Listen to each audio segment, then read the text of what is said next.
Imagine humanity spread across the stars, only to be reshaped into livestock, tools, and monuments. That's the story of All Tomorrows, where an alien species known as the Q, beings far beyond humanity's greatest abilities, transform mankind into experiments of their own design. When they finally leave, they don't leave civilizations behind, they leave us. Broken worlds where post-humans survive in forms they would never choose. Which raises the question, if I had to become one of these creatures, which would I personally choose? Now into the depths with the worms. The worms.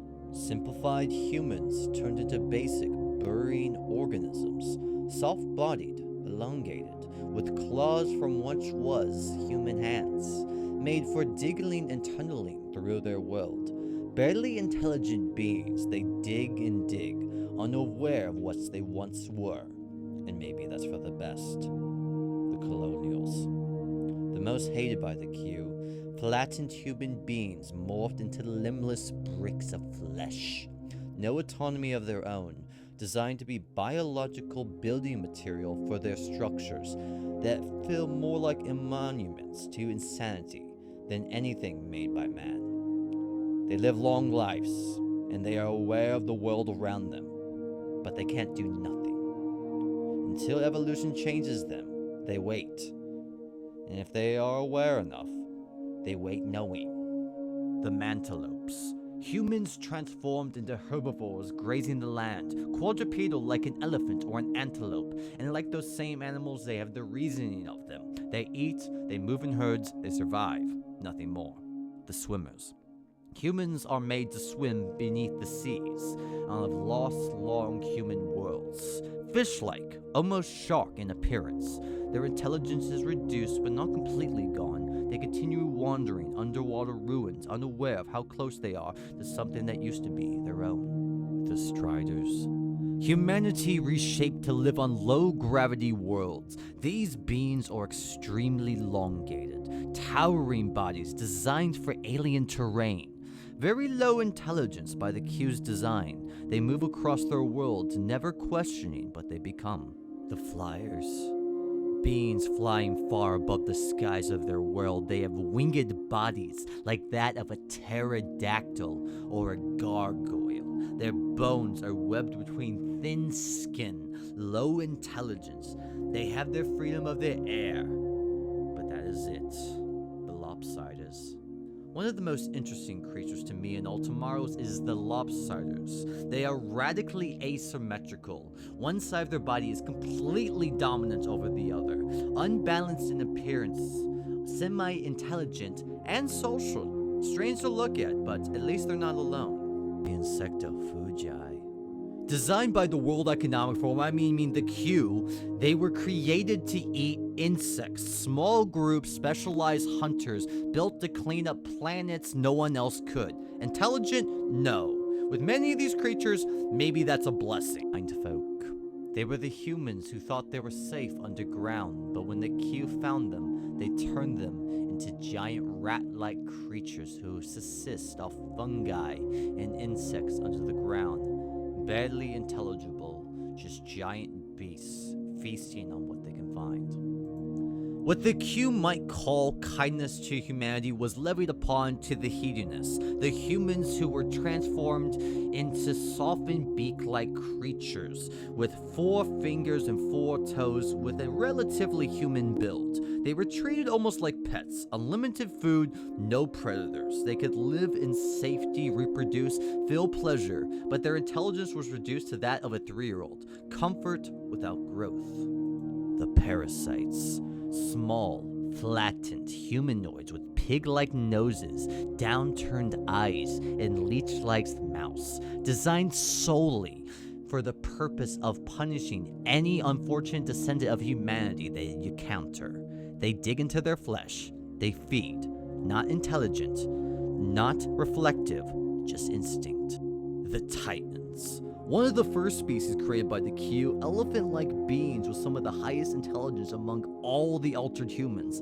They built homes, developed language, formed societies. Unlike many of the other civilizations that didn't create civilization, but unfortunately they were wiped out thousands of years into their existence. But as of the time of their creation, they were, well, still created. Bone crushers. Another species favored by the Q, almost as pets, large hairy bodies reaching nearly 3 meters tall and tooth-deprived beaks. They were semi-intelligent, but lesser than the hedonists, not tortured but not free either. Now the question remains, which fate would I choose? First off on the list is the colonials. You are eternally aware of everything around you, but you can't do anything about it. And as somebody who's a little bit claustrophobic, that is one of the scariest thoughts I can think about. Now, species like the snake people or the lopsiders, they have semi-intelligence, but not to a point where they are pondering the deep questions of life, but still able to be in social orders or appreciate things with their own. While species like the mantelopes, they can live in peace.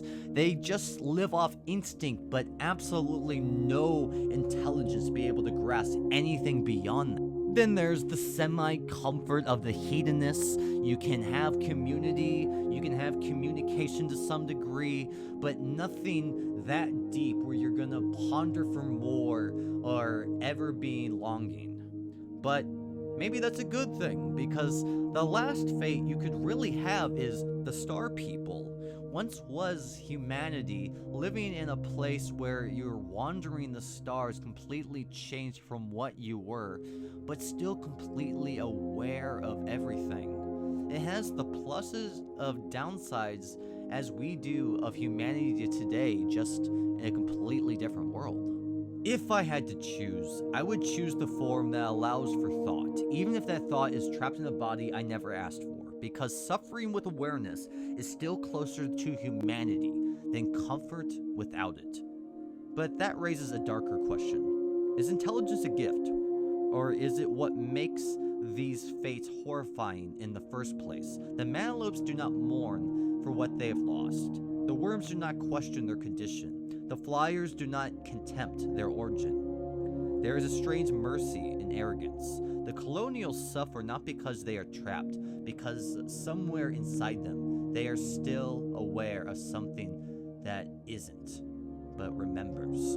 To be aware of the fall is worse than the fall, and yet without awareness, there is no meaning at all. The Q did not reshape bodies. They reshaped the spectrum of consciousness itself, creating worlds where humanity survives in forms they can no longer recognize as the word human. Some species live in comfort without thought. Some think and suffer because of it.